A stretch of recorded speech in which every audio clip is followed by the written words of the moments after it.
చలో ఇది WhatsApp on చేయి. సో ఒక చిన్న ఇంటర్వ్యూ ఉన్నది. ఇంటర్వ్యూ ఏం లేదు, నేరెళ్ళ ఇష్యూ మనందరికీ తెలిసిందే. నేరెళ్ళ ఇష్యూ మళ్ళీ మనం దాన్ని ముందుకు తీసుకురావాల్సిన అవసరం ఉన్నది. ఎందుకంటే ఇప్పుడున్న ముఖ్యమంత్రి రేవంత్ రెడ్డి గారు ఆ కుటుంబాల దగ్గరికి వెళ్ళి ఆ రైతుల ఆ నేరెళ్ళ బాధితుల కుటుంబాల దగ్గరికి వెళ్ళి వాళ్ళని పరామర్శించి మేము అధికారంలోకి రాగానే మీకు సహాయం చేయడంతో పాటు ఆ కోర్టు కేసులను ముందుకు తీసుకెళ్తూ బాధ్యులపైన ఎవరైతే తప్పు చేశారో ఆ పోలీస్ అధికారులపైన సంబంధిత అధికారుల మీద చర్యలు తీసుకుంటామని చాలా క్లియర్గా రేవంత్ రెడ్డి గారు వాళ్ళకి హామీ ఇచ్చారు. సో ఈ నేరెళ్ళ బాధితుల ఇష్యూ మనం లాస్ట్ టైం కూడా 2-3 సార్లు వాళ్ళు డీజీపీ ఆఫీస్కి వచ్చి లెటర్ ఇచ్చారు. దాని తర్వాత కోర్టులో కూడా కేసు బెంచ్ పైకి వచ్చింది. మళ్ళీ కోర్టు కేసు దాన్ని వాయిదా వేసింది. అంటే 3 సంవత్సరాల తర్వాత బెంచ్ పైకి వచ్చింది. ఈ టోటల్ కేసులో, ఈ టోటల్ నేరెళ్ళ కేసులో అందరూ అమ్ముడుపోయినారు, ఆల్ పార్టీ లీడర్స్. చివరికి జాతీయ ఎస్సీ కమిషన్ ఆనాడు ఉన్న కమిషనర్, దానికి సంబంధించిన చైర్మన్ కూడా అమ్ముడుపోయిండు. దాంట్లో ఇక మనం మాట్లాడాల్సిన అక్కర్లేదు. ఈ మొత్తం మేనేజ్ చేసింది కేటీఆర్ అండ్ మాఫియా. ఈ ముఠా మొత్తం అందరినీ మేనేజ్ చేసి కేసు కాకుండా చేసింది. సో స్టిల్ ఈ గవర్నమెంట్లో ఎవరైతే పోలీస్ అధికారులు, వాడు విశ్వజిత్ ఐపీఎస్ అని ఒకడు ఉన్నాడు, ఇంకొక సిఐ ఉన్నాడు, వీళ్ళని ఇంకా సర్వీస్లోనే కొనసాగిస్తున్నారు. వాళ్ళకి గతంలో కేటీఆర్ ఏ పదవిలో అయితే కూర్చోబెట్టినో ఆ పదవిలో వాళ్ళు దర్జాగా పనిచేసుకుంటూ పోతున్నారు. మరి రేవంత్ రెడ్డి ఇచ్చిన హామీ మేరకు వాళ్ళ మీద చర్యలు తీసుకోవడంతో పాటు వీళ్ళకి ఏమైనా న్యాయం చేస్తాడా? ఇది ఎవరు మాట్లాడతలేరు, అందరూ మర్చిపోయినట్టుగా అయింది. ఈ ఎంపీ ఎలక్షన్లకు ముందు గనక మాకు గనక న్యాయం జరగకపోతే మేము బరిలో నిలుస్తాం, కరీంనగర్ బరిలో అని వాళ్ళు సవాల్ చేస్తున్నారు, ఛాలెంజ్ చేస్తున్నారు గవర్నమెంట్ని. సో మిమ్మల్ని ఇంకా రిక్వెస్టే చేస్తున్నారు, ఎందుకంటే గవర్నమెంట్ వచ్చి కొత్తగానే కదా అని మీరు అంటారు కాబట్టి మిమ్మల్ని రిక్వెస్ట్ చేసే పరిస్థితిలోనే ఉన్నారు. వాళ్ళు ఇప్పుడు ఏమంటున్నారంటే ఆ బాధితులంతా, మేము తిరగడానికి మాకు చాలా ఇబ్బంది అవుతున్నది. ఇప్పుడు పొద్దున్న లేవగానే వాళ్ళు పాపం నేరెళ్ళ నుంచి హైదరాబాద్కి వచ్చారు, కారు వేసుకొని రావాలి, ఎట్లా? దానికి ఒక 4-5 వేల ఖర్చు అవుతుంది. కోర్టు కేసులు, వాటి ఫీజులకు సంబంధించిన విషయంలో వాళ్ళు చాలా ఇబ్బంది పడుతున్నారు. వాళ్ళు ఈ 3-4 సంవత్సరాలుగా తిరగలేకనే కొన్నిసార్లు కోర్టులకు కూడా వెళ్ళలేకపోయినారు. సో ఈ పేద కుటుంబాలు తిరగాలంటే కనీసం మాకు ఒక రూపాయి కూడా పెట్టుకోవడానికి అవకాశం లేదు, ఎవరు మాకు సహాయం చేస్తలేరని వాళ్ళు ప్రజల దగ్గరికి వచ్చినారు. రండి. So Nerella Harish and advocate Saddam కూడా నాతో ఉన్నారు. సో హరీష్ ఏమంటున్నారంటే, మేము కనీసం మా కేసులను మేము వాదించుకోవడానికి, మేము కనీసం ఒక వెహికల్ ఖర్చు పెట్టుకోవడానికి మాకు ఏ సహాయము లేదు, మాకు కొంత సహాయం చేయండి అని అడుగుతా ఉన్నారు. నమస్తే హరీష్. నమస్కారం. Yeah hi Saddam. హాయ్, ఎట్లున్నారు? ఎంతవరకు వచ్చింది మీ కేసు? అన్న ఇప్పుడు మొన్న రీసెంట్గా ఓకే నేను పెడతా. రీసెంట్గా బెంచ్ పైకి వచ్చిందన్న. ఓకే, బెంచ్ పైకి వస్తే ఎస్పీకి సంబంధించిన అడ్వకేటు ఆయన టైం కావాలని తీసుకున్నాడు అన్న. ఇప్పుడు 4 సార్లు 5 సార్లు బెంచ్ మీదకి వస్తే కూడా ఎస్పీకి సంబంధించిన వ్యక్తి టైం కావాలని చెప్పేసి వాళ్ళ అడ్వకేట్ తీసుకుంటున్నాను. వాళ్ళ అడ్వకేట్ కు ఆయన ఇచ్చే ఫీజు ఎంత అన్న? ఒక్క రోజుకి అటెండ్ అయితే దాదాపు 10 నుంచి 15 లక్షల మధ్య అన్న. ఒక్క రోజు ఎస్పీ తరఫున అడ్వకేట్ అటెండ్ అయితే 10 నుంచి 15 లక్షలు ఇస్తుండన్న. మేము మా అడ్వకేట్ కి అంతా ఫీజు పెట్టుకోలేం కదన్న, మేము భరించుకోలేము. అప్పుడు టీఆర్ఎస్ ప్రభుత్వమే కావాలని కక్షపూరితంగా మమ్మల్ని ఈ కేసును నిర్వీర్యం చేసింది, నీరుగార్చే ప్రయత్నం చేసింది. అప్పుడు ప్రతిపక్షంలో ఉన్న పొన్న ప్రభాకర్ గారు కానీ, కేకమందర్ రెడ్డి గారు కానీ, ఉత్తమ్ కుమార్ రెడ్డి గారు, బట్టి విక్రమార్క గారు, రేవంత్ అన్నప్పుడు ఇప్పుడున్న మన ముఖ్యమంత్రి రేవంత్ రెడ్డి గారు తొలి మన టీడీపీ ఉండే అన్న, అప్పుడు వచ్చారు మా దగ్గర పరామర్శించడానికి వచ్చారు. ఎలక్షన్ ప్రచారంలో చాలా సందర్భాల్లో కాంగ్రెస్ పార్టీ మాకు హామీ ఇచ్చింది, ప్రభుత్వం వచ్చిన వెంటనే నేరెళ్ళ కేసులు ఎంక్వైరీ చేయించి బాధ్యులైన ఎస్పీ పైన ఖచ్చితంగా చర్యలు తీసుకొని మిమ్మల్ని ఆదుకుంటామని చెప్పేసి మాకు చాలా సందర్భాల్లో మాటిచ్చారన్న. మేము కూడా ప్రభుత్వం ఏర్పడే తొందర ఎందుకు పెట్టాలని చెప్పేసి మేము కూడా ఏం ఫోర్స్ చేయట్లేదన్న. కానీ ఈ ప్రభుత్వంలో కూడా మాకు న్యాయం జరగకపోతే ఇక మాలాంటి మరి నిరుపేదలకి ఇంకెక్కడ జరుగుతుందన్న? మరి మేము న్యాయం కోసం మరి ఎవరికి కాలు పట్టుకోవాలి, ఏరుకోవాలి, ఎవరికి మొక్కాలన్నా? అన్న ఇప్పటి వరకు నేరెళ్ళ సంఘటన జరిగినప్పటి నుంచి ఇప్పటి వరకు మేము ఎక్కని మెట్లు లేవన్నా, మొక్కని కాలు లేవన్నా.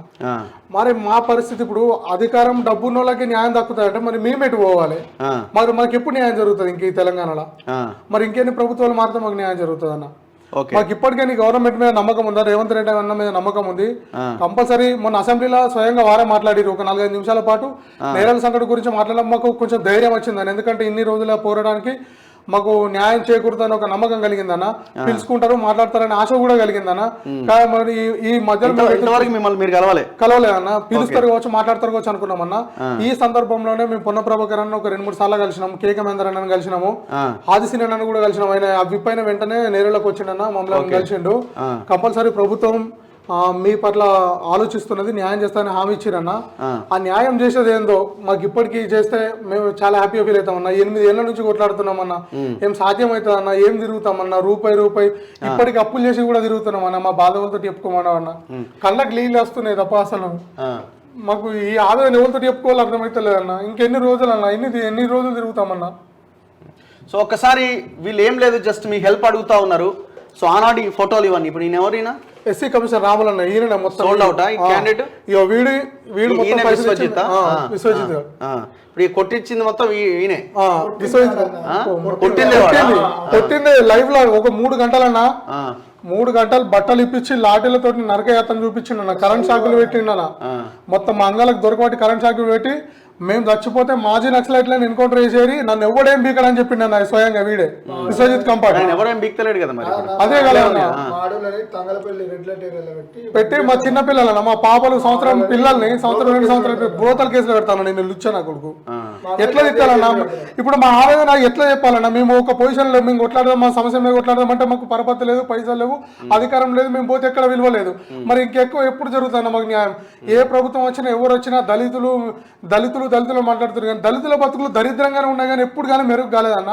మాకు ఈ ప్రభుత్వం పైన ఆశ ఉన్నది. మరి ఇప్పటికైనా రేవంత్ రెడ్డి గారు మమ్మల్ని పిలుచుకొని మాతో మాట్లాడి కేసులో విశ్వజిత్ కంపార్ట్ ఉద్యోగం నుంచి తీసేయాలన్న.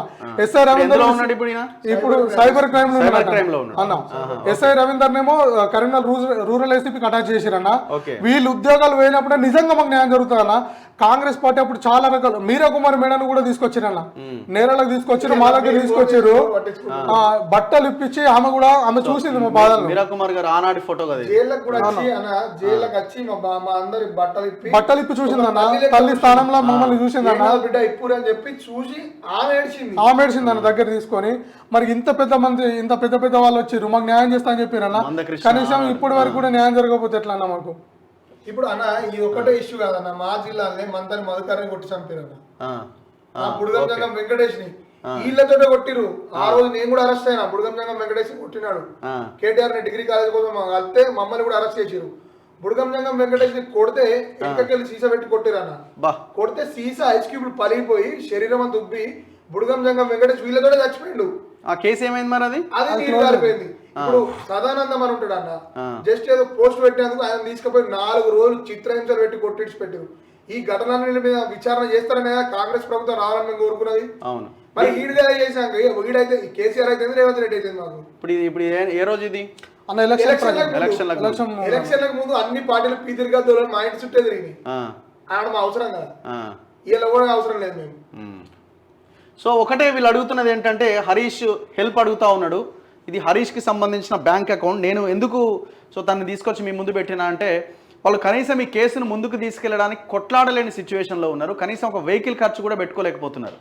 ఎందుకంటే వాళ్ళని ఆ విచక్షణారహితంగా కొట్టడం ద్వారా వాళ్ళు కనీసం దేనికి పనికి రాకుండా పనులు కూడా చేసుకోలేకపోతున్నారు, రాత్రి పడుకోలేకపోతున్నారు. సో ఆయన బానే కూడా కొట్టిన ఈ దెబ్బలకు వెనక ఇది పైన లేయర్ మొత్తం బ్లాక్ అయిన లేయర్ మాంసం తీసేసి ఆయనకు సర్జరీ చేశారన్న. మొత్తం మా గుట్టిన ఇప్పటికీ మరకలు ఉంటాయని ఇట్లా ఆ వెనక ఈ చర్మాన్ని మొత్తం పైన లేయర్ తీసేసి ఆయనకు ఆపరేషన్ చేశారన్న. ఎంత దారుణమైన పరిస్థితి అంట. గింత అన్యాయం జరిగినా కూడా మాకు ఎప్పుడు న్యాయం జరుగుతుంది అన్న? అసలు ఏడిపోతే న్యాయం జరుగుతుంది? నిజంగా చెప్తున్నా, ఇవన్నీ తిరిగిపోయి ఆత్మహత్య చేసుకొని చచ్చిపోతే కథమన్న. అసలు ఏ సమస్య ఉండదు ఎవరికి. మేము హైకోర్టులో కేసు గురించి ఎందుకు చూడాలన్నా? అవును, మేము హైకోర్టుకు అసలు మేము ఎందుకు పోతామన్నా? హైకోర్టుకు మేము హైకోర్టు పోము. ఎందుకు పోయినాం? కేసీఆర్ కాదనేసి మేము హైకోర్టు పోయినాం. వీళ్ళు ఎవరు ఉన్నారు మళ్ళీ? మేము హైకోర్టుకి ఎందుకు పోతామన్నా? మేము హైకోర్టు ఆర్డర్ కోసం మేమేం చూస్తామన్నా? అసలు మేము హైకోర్టుకి ఎందుకు పోవాలన్నా? హైకోర్టుకి ఎందుకు పోయినాం? ఈ ప్రభుత్వం చేయలేదు అన్నది కాబట్టి. ఈ ప్రభుత్వంలో ఉన్న ఇవాళ ముఖ్యమంత్రిగా ఉన్న రేవంత్ రెడ్డి మా ఇంటికి చెప్పిండు, ఇది జరిగింది ఘటన, ఇది తప్పు, మేము వస్తే విచారణకు ఆదేశిస్తామని అన్నాడు. మరి మేము హైకోర్టు ఆర్డర్ కోసం మేమెందుకు వెయిట్ చేయాలన్నా? హైకోర్టు ముందు అనుకోయి కేసీఆర్ ప్రభుత్వం ఉన్నది కాబట్టి హైకోర్టు పోయినాం. ఇవాళ ఈ ప్రభుత్వం ఉన్నది కదా, ప్రజా ప్రభుత్వం కదా. గాడ ఆంటీకి ఏమో మన కూర అన్నం అనుకునే ఆంటీకి ఏమో అయితే వెంటనే స్పందించిన ముఖ్యమంత్రికి మా శరీరాలు వలిగిపోయినాయి. మరి మేము మా అస్థి పంజరాలు తప్ప ఏం లేవన్నా మా దగ్గర. మరి మా మీద కనీసం జాలి లేదా? కలిసిరా రేవంత్ రెడ్డిని కలిసి అపాయింట్మెంట్ ఎన్ని రోజుల నుంచి అడుగుతున్నాం. మేము కూడా అపాయింట్మెంట్ లేదు. అపాయింట్మెంటే లేదు. చాలా ప్రయత్నం చేస్తున్నాం. సెక్రటరీకి 3-4 సార్లు సో ఒక్కసారి వీళ్ళు ఏం లేదు, జస్ట్ హెల్ప్ అడుగుతున్నారు. మీరు ప్రతిరోజు చేసే ఖర్చు చాలా ఉంటాయి. మీరు చేసే ఖర్చులో ఈ బాధితులని ఎవరైతే మొత్తం 8 మంది కదా, సో 8 మంది వాళ్ళకి సంబంధించిన కోర్టు కేసులు వ్యవహారాల్లో తిరగడానికి వాళ్ళ దగ్గర కనీసం రూపాయి కూడా లేదు. ఇది మనం చాలా పెద్ద ఎత్తున ఆలోచించాల్సిన విషయం. మీరు ఎంతో ఖర్చు పెడతారు, ఎన్నో వేస్ట్ ఖర్చులు ఉంటాయి. సో మీ కుటుంబ సభ్యుడు అనుకోండి, మీ కొడుకు అనుకోండి హరీష్ని అండ్ మిగతా బాధితులందరినీ, సో దయచేసి వాళ్ళకి హెల్ప్ చేసే ప్రయత్నం చేయండి. ఈ కేసును మనం ముందు నుంచి మాట్లాడుతున్నాం. ఇది మనము తప్ప ఏ ఒక్క మీడియా ఛానల్ దీన్ని మళ్ళీ ఎక్స్పోజ్ చేసి మీడియా ముందుకు తీసుకొచ్చిన సందర్భం అయితే ఎక్కడా లేదు. సో ఈ కేసు ఖచ్చితంగా వీళ్ళకి న్యాయం జరగాలి. ఎవరైతే దుర్మార్గులు ఇంకా ఆ పదవిలో ఉన్నారో పోలీస్ ఆఫీసర్లు, వాళ్ళని ఇమీడియట్గా వాళ్ళ సర్వీస్ నుంచి తొలగించాలి. కోర్టు కేసు కూడా బెంచ్ పైకి రాకపోతే ఏ వ్యవస్థను మనం నమ్ముకోవాలా? 7 ఏళ్ళ నుంచి రాలేదన్న కేసు, 7 years నుంచి రాలేదు. ఒక చిన్న విషయం అన్న, దుర్గం చెర్ల చేపలు చచ్చిపోతే చీఫ్ జస్టిస్ కనబడ్డది, దాన్ని సుమోటో తీసుకున్నాడు. మొన్న మా మాచరెడ్డి మండలంలో ఒక అమ్మాయిని, ఒక దళిత అమ్మాయిని బట్టలిప్పి రాత్రి మొత్తం గాంధీ గట్టేసిరు అన్న. మాచరెడ్డిలా మా పక్క మండల్లా మేము చెప్పి దిశలో రాపిస్తాక వాడతారాదు అంటే ఏందన్నది, రాత్రి మొత్తం కట్టేసిరు బట్టలిప్పి ఒక అమ్మాయిని గాంధీ కట్టేసిరు ఊర్లే మాచరెడ్ల. ఎప్పుడది? మొన్న నీకు అది కనబడాయా? నువ్వు చీఫ్ జస్టిసా? తెలంగాణ చీఫ్ జస్టిస్ అయితే నీకు దుర్గంచర్లో చచ్చిపోయిన చేపల వాసన వస్తుంది, మా శరీరాలు కొడితే పలిపోయిన మా శరీరాలు నీకు కనబడాయా? ఇప్పుడు ఆ కేసు కూడా కనబడాలి కదా వీళ్ళకి. ఏ కేసు కనబడదు, ఎందుకంటే వాళ్ళు సెలెక్టివ్ విజన్ అనే జబ్బుతో బాధపడుతున్నారు. అంటే వాళ్ళు ఏది చూడాలంటే గదే కనబడుతుంది వాళ్ళకి. సో ఒక్కసారి హరీష్కి సంబంధించిన నేను ఇంతకుముందు పాస్బుక్ చూపించిన, మీ గూగుల్ పే నెంబర్ ఎంత? 96666. ఒక్క నిమిషం. Google Pay and PhonePe numbers పెడుతున్నా, దయచేసి తనకి హెల్ప్ చేసే ప్రయత్నం చేయండి. నెంబర్ 96666 53540. ఏం నేమ్తో ఉంటుంది? కోలా హరీష్ అన్న. ఇదేనేమా, ఇంకా వేరే నేమ్ ఉందా? ఇదే నేమ్ అన్న.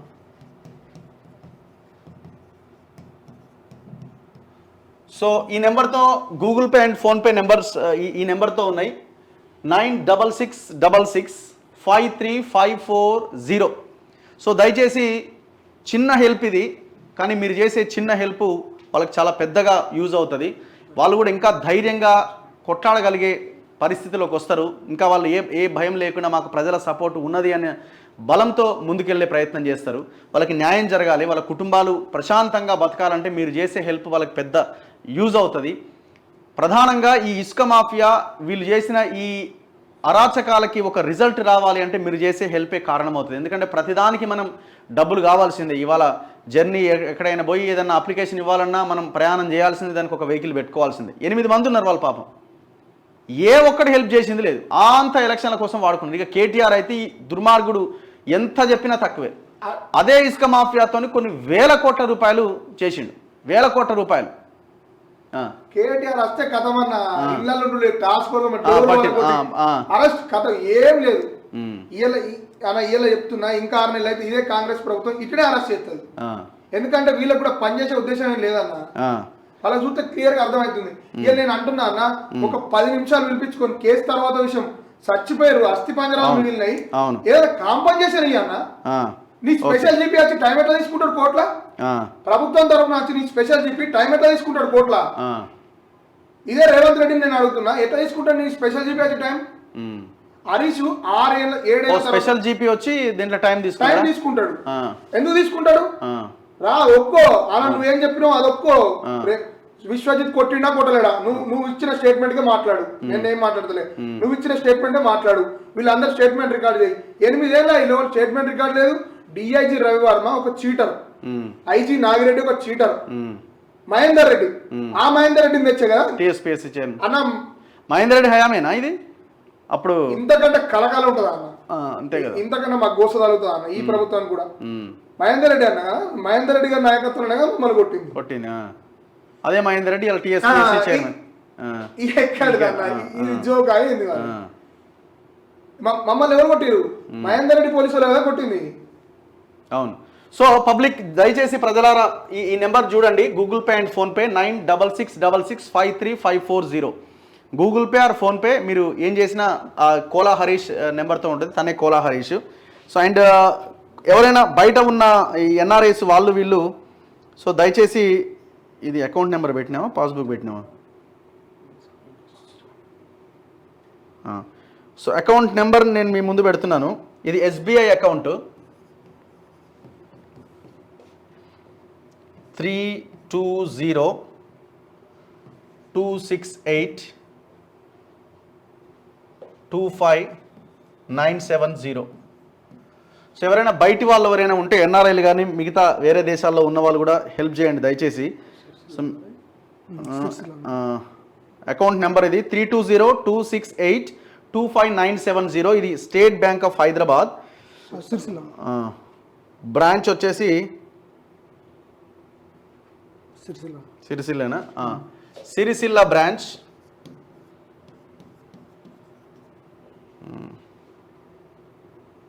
ఒకసారి IFSC కోడ్ నెంబర్ చెప్తాను. SBIN 001293. సో ఇది కూడా నేమ్ కోలా హరీష్ పేరుతోనే ఉంటుంది. సేమ్ ఇదే నేమ్తో SBI అకౌంట్ కూడా ఉన్నది. Kola Harish son of Devayya. Account number 3202682590. Sircilla branch SBIN 001293. So దయచేసి ఈ నెంబర్కి అకౌంట్ రూపంలో ఎవరైనా పంపించాలి అనుకుంటే ఈ నెంబర్కి అకౌంట్ ద్వారా పంపించండి.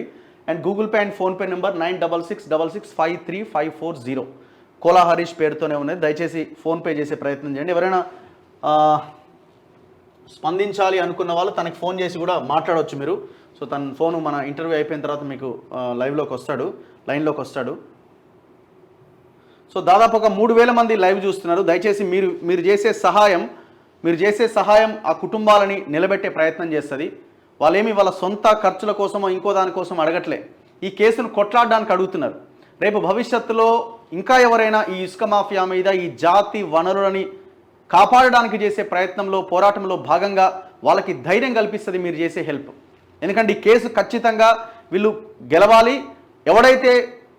ఎవడైతే తప్పు చేశాడో వాళ్ళకి శిక్ష పడాలి. సో దయచేసి వీళ్ళకి హెల్ప్ చేయండి.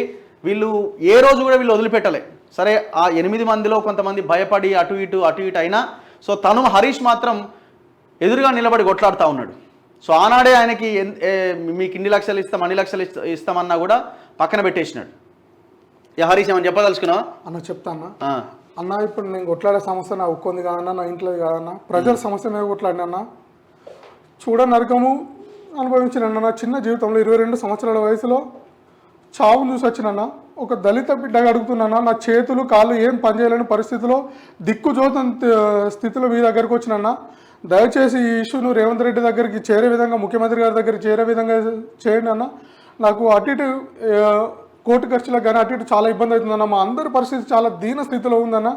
దయచేసి మాకు సాయం చేయండి అన్న. ఏ దిక్కు తోచని పరిస్థితులు వచ్చినన్నా, ఏడైనా నుంచి ఎక్కడ అడగలేదన్నా. ఒక్కసారి మైపల్లి యాదవ్ అన్న హెల్ప్ చేసిండన్నా. ఇప్పుడు ఈ మళ్ళీ 5-6 ఏళ్ళ నేను అసలు ఎవరిని ఎప్పుడు ఎక్కడ అడగలేదన్నా. మా సాయశక్తుల వరకు మా సొంత పైసలు పెట్టుకొని వచ్చినామన్నా, అప్పులు చేసుకొని తిరుగుతున్నామన్నా. దయచేసి హెల్ప్ చేయండి అన్న. ఒక దళిత బిడ్డగా ఏం దిక్కు చూడని స్థితిలో మీ దగ్గరకు వచ్చినన్నా. ఈ విషయం ప్రభుత్వం దగ్గరికి చేరే విధంగా చేయండి. తొందర మాకు సాయం అందించే విధంగా సాయం చేయండి అన్న, ప్లీజ్ అన్న.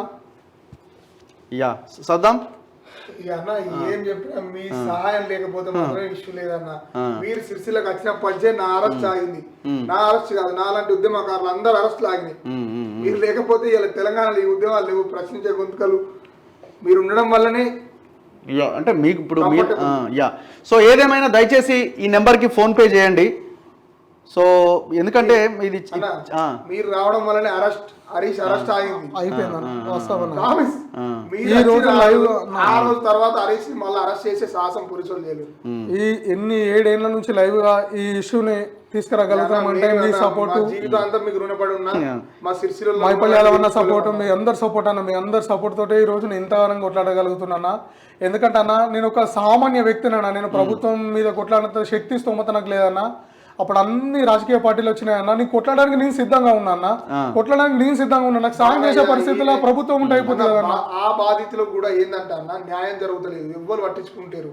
వాళ్ళ మీదకి ఫోర్స్ చేస్తే వాళ్ళని ఊకే ఫోర్స్ చేసి బదనాం చేసారు తప్ప వాళ్ళు లంగలు కాదు, దొంగలు కాదు. వాళ్ళంతా ఫస్ట్లీ అండ్ లాస్ట్లీ బాధితులు అన్న. అంతకు ముందు కూడా ఒక కేసు వాళ్ళ మీద ఎవరి మీద లేదు, ఎవరి మీద లేదన్న, మా పైన ఎవరి మీద ఏ కేసు లేదన్న. చెప్తారు. అంతకు మించి వాళ్ళకి వీళ్ళు ఏం చేసింది లేదన్న. కోట్లు ఇస్తాం, లక్షలు ఇస్తాం అవి అని చెప్పి వాళ్ళకి మందుల ఖర్చులో కూడా ఇవ్వలేరన్న. అసలు వాళ్ళు ఒక్క బాధితుడు కూడా నేరాలు ఇలా చెప్తున్నా అన్న, ఒక్క బాధితుడు కూడా అమ్ముడు పోలేడు, ఒక్క బాధితుడు కూడా సంబంధం లేదు. వాళ్ళకి చెప్పింది ఒకటి చేసింది ఒకటి, పమ్మియాలు ఒక్కొక్కటి నెత్తి పట్టుకుని ఏడుతురు అన్న. చలికాలం ఎవరు ఇవ్వలేరు అన్న. చాలా దారుణమైన పరిస్థితి ఉంటాను. ప్రొద్దున లేవరాదు, లేచి పని చేసుకోరాదన్న. లేచిన 10 నిమిషాలు కూర్చోవాలి, లేకపోతే మనం పడిపోతారు. హరీష్ మనం పడిపోయాడు అన్న, మనం కొలాప్స్ అయిపోయి. దారుణం అన్న. అసలు మా బాధ ఏ రకంగా చెప్పుకుంటే అర్థమవుతుంది ప్రభుత్వానికి అనేది అసలు మాకు ఏ విధంగా ఆలోచన కూడా తెలుస్తలేదన్న. దయచేసి ఇప్పుడు నేనేం చేయగలుగుతానా, నేనేదో మీ హాస్పిటల్కి ఫోన్ చేసి అన్న ఏదైనా సాయం చేయరు అని. మేము హైకోర్టుకి ఎందుకు పోతామన్నా? అసలు ఇది ఎందుకు పోయినాం? ప్రభుత్వానికి అగనెస్ట్ పోయినాం. ఈ ప్రభుత్వం మాకు అగనెస్టా?